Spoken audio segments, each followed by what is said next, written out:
Hi guys, it's Vinny, and today I wanted to do a life update video.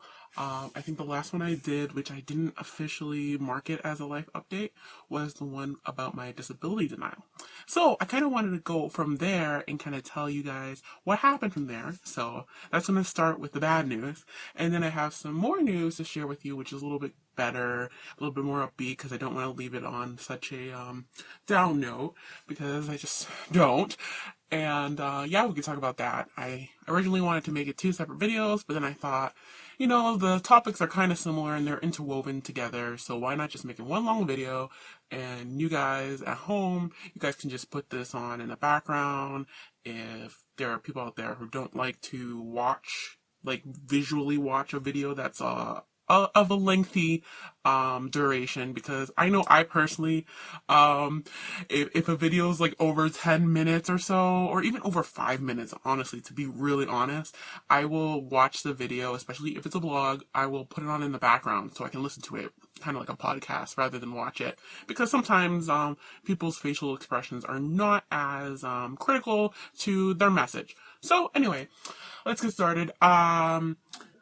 With the bad news, after I basically got denied from the judge, I contacted my attorney, and basically I wrote her a message saying like, hey, listen, I need to speak to you. I know you probably got the notice by now. Why haven't you contacted me? And here are some inconsistencies in his report, and I want to appeal this. So contact me when you're ready, blah, blah, blah. Okay, so she contacted me via email pretty quickly, but she basically said like, all right, how about you call me on such and such day by phone?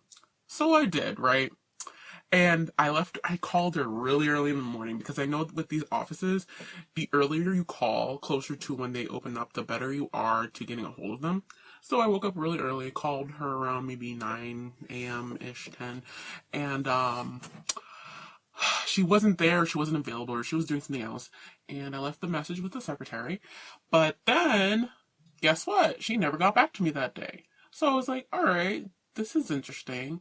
So I ended up calling the day after, and I did reach her that day, and basically what happened was, I was trying to basically explain to her, like, hey, listen, look at my case. There's some inconsistencies. He's pointing out how my ability to watch TV means that I don't have a disability. He's saying that because I have a good prognosis on this month, it really invalidates my disability, because on this month you're saying that I have a bad prognosis, and they contradict each other, even though they were like 8 months apart, mind you, and just stuff like that. But ultimately, the worst thing is, the judge never explained in his report why he agreed with the state exam, because the state examiner kind of did that rule out of my PTSD and panic disorder, and he didn't really explain himself as to why he put so much weight onto this man's opinion, a man that I only saw for 40 minutes, as opposed to my extensive medical records. And that's something that the judge does need to explain. So, there are holes and whatnot. However, my attorney decided to think, well, let's just see. As long as there is someone's opinion there that he can agree with and extrapolate, blah, blah, blah, that's not going to be enough to overturn. All right. And, I was basically telling him, it's like, well, the judge doesn't seem to have an understanding of mental disabilities and how they affect everyday life and how one copes with one, because just because I watch TV doesn't mean I'm not disabled. There are so many disabled people out there who do a whole sort of things, and there are even disabled individuals who do have SSI and who do have disability, who do work, who are out there working. They're just working at very, very reduced hours, but they're working, and yet somehow they're disabled, right? So I was trying to explain this to her, and she was just not having it. So I was feeling a little weird. I'm like, you're supposed to be my lawyer, you're supposed to be like, all right, this is good, let's gather the evidence. So basically she came out with it and said, Well, did you get a letter from us, like a couple weeks ago? Because we sent a letter to you. And I'm like, no. She's like, well, okay, you might be getting it soon, but I just wanted to basically tell you that this office will no longer be representing you. And I was like, wow. Oh, okay. I was just really taken back by that. Seriously, I was like, oh, I was not expecting that. But yeah, she was like, we're not going to be representing you because we just don't think that we're going to be able to win the case, basically. And I'm like, okay, all right. I wasn't prepared to respond to that. That's fine. But, ultimately, I was getting really upset. I'm like, here you are. You're supposed to help me. And now you're saying, like, sorry, I don't believe in you. And I'm like, really? Really? Okay, okay. But yeah, she said that, and I was just like, oh, well, and then she told me, well, you can reapply, or you can file for the appeal yourself, which is very easy to do, blah, blah, blah. And she's like, or you can get other representation, basically. And I was saying to her, I was like, I'm not going to reapply right now. As long as I am able to appeal this, I'm not going to reapply. I'm like, I waited for so long, 3 years, so long. No, I'm not going to do that. And eventually she got a little bit frustrated. I could hear the frustration in her voice. And she says to me, okay, fine, I'm going to give you a week. And if you can come up with every single thing you disagree with in his statement, I'll look over it and see if I'll choose to represent you or whatever. And at the time I was like, okay, sure, fine. I ended the phone conversation. So this kind of led to me going on this long journey of calling so many different places. I called NAMI, which is the National Alliance for Mental Illness, asked if they knew any phone numbers, knew any places I could call to find disability lawyers that were well versed in mental health issues. That led me to this law center in Boston. Then I got to another number, and it was basically just like this chain of events. Number after number after number of just call this person, call that person, this person at 9, this person at this. So I did a lot of calling, and eventually I was able to reach this one man because everyone else in the end rejected me. They were not interested in representing my case. Their reasoning was because that they weren't on the case to begin with. They were not interested in basically taking the time to do the research to read through my case and basically to see, if they could win, which is all right. That's fine. I'm not going to hold that against them, whatever. But this one guy, he's like, I think you have something. I really do. There are discrepancies here, and I think you have a shot. So it was, first of all, it was really nice just to at least hear that I had a shot. And he also said that he's like, well, apparently the lawyer that you had wasn't very good because this lawyer of yours didn't even try to overturn the state mental exam or to even question it or like show like a counter argument.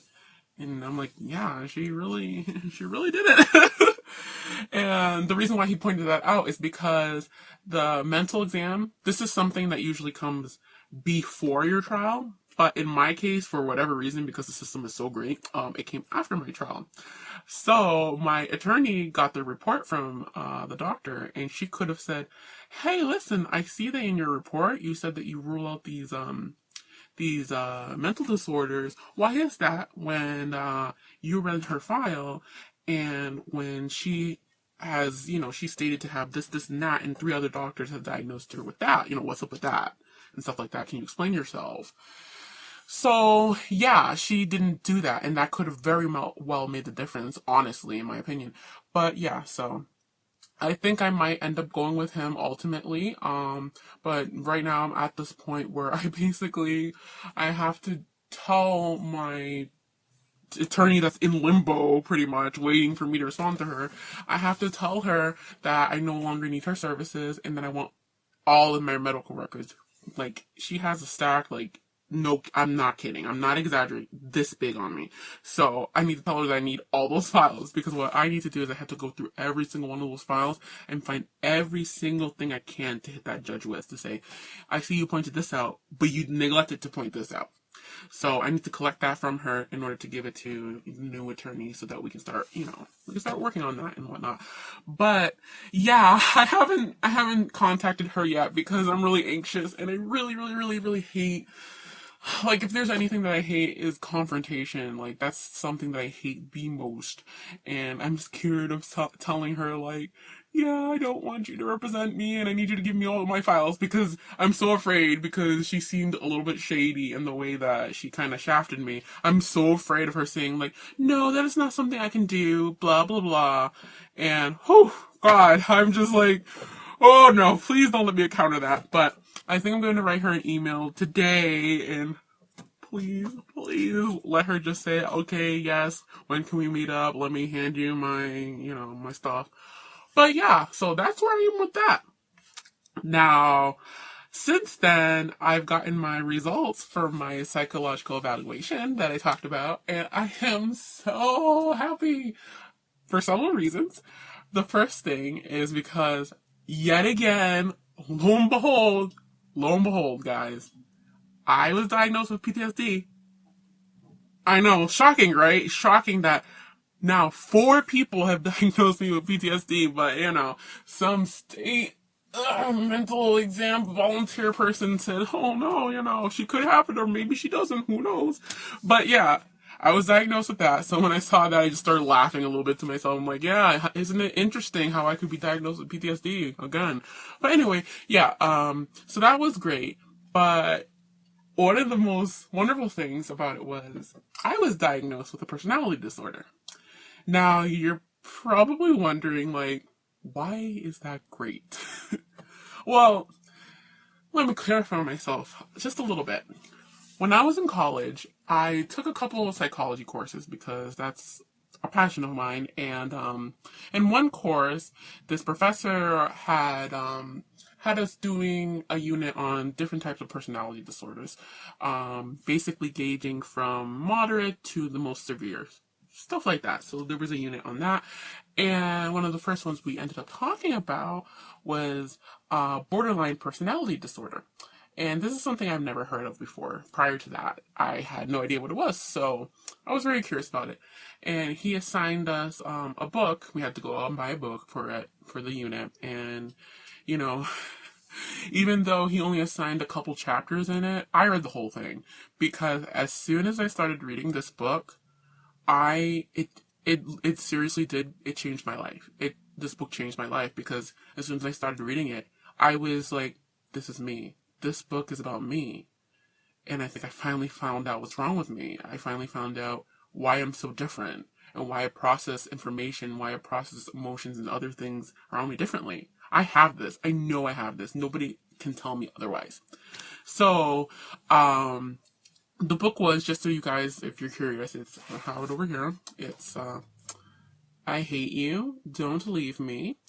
And, it's by Gerald Kreisman, and Hal Strauss.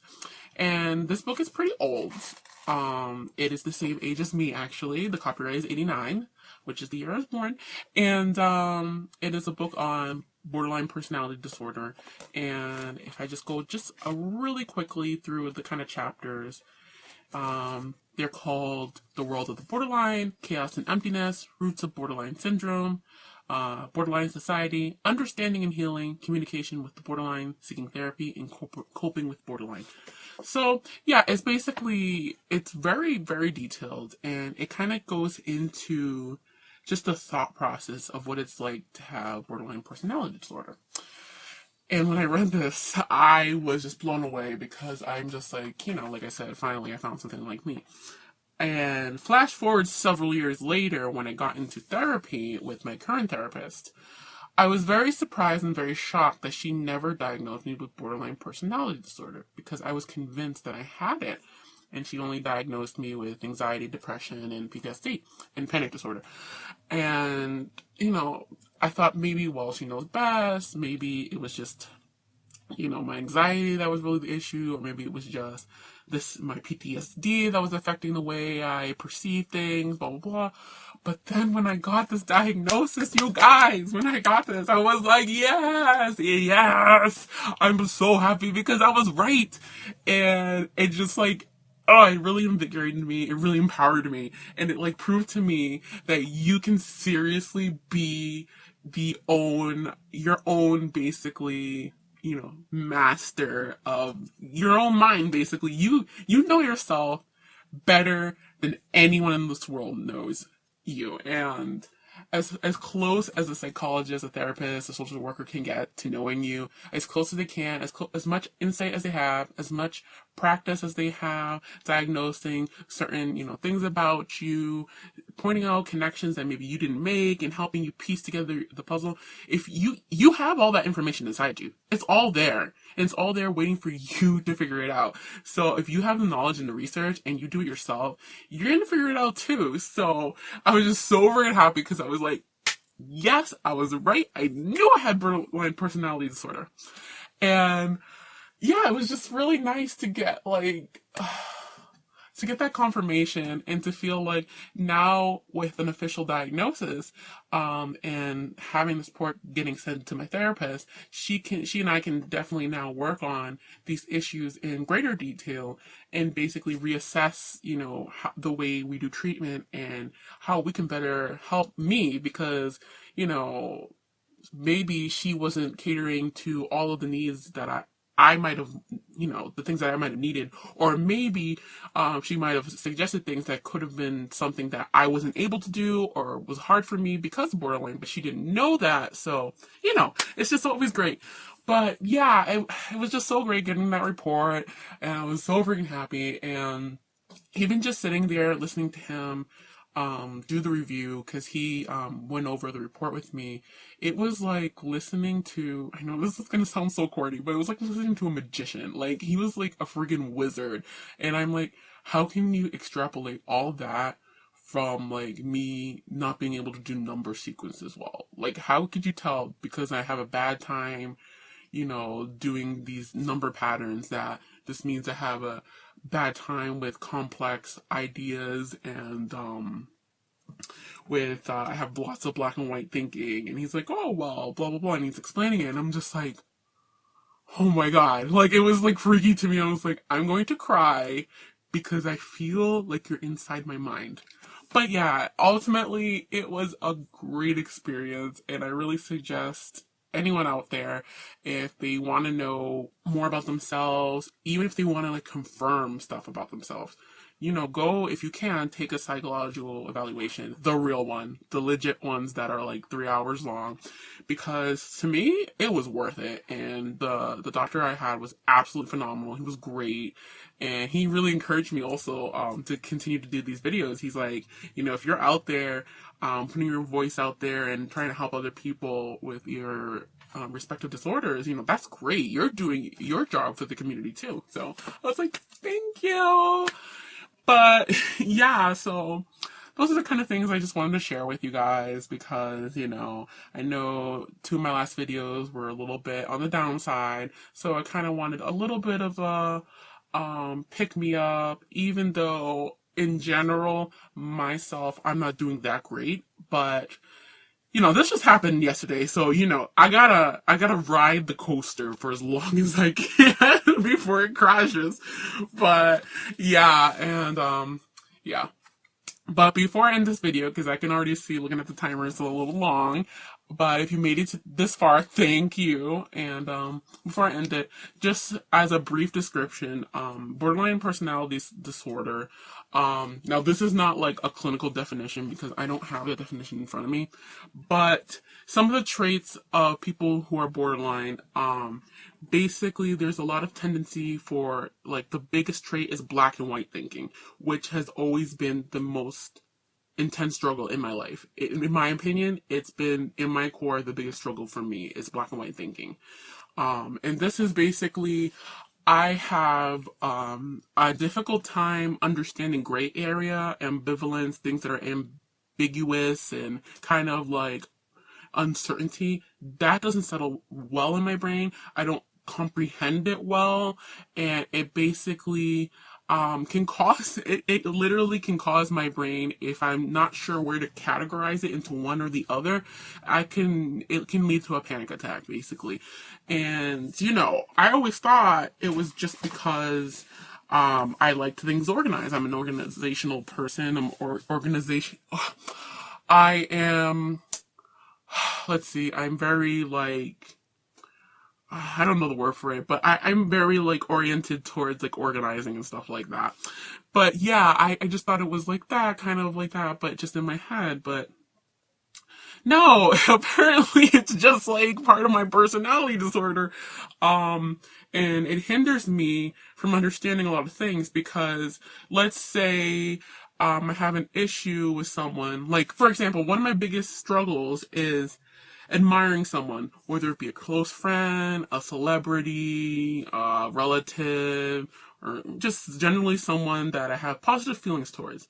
And let's say this person has been, is a wonderful person. They do great things, good work, say good things. They're supportive of me. They're good. You can generally say, like, and most people would generally say they're a good person.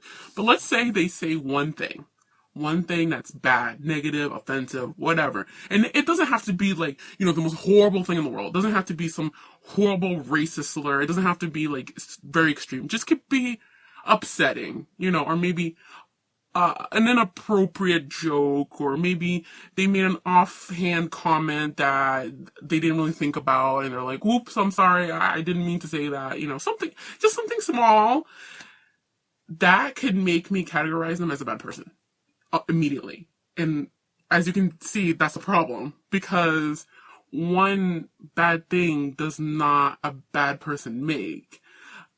People are complex, but my mind doesn't understand that because I have the tendency to want to categorize people into good people and bad people because it's easier for me to understand that, and it gives me stability because I can trust these people.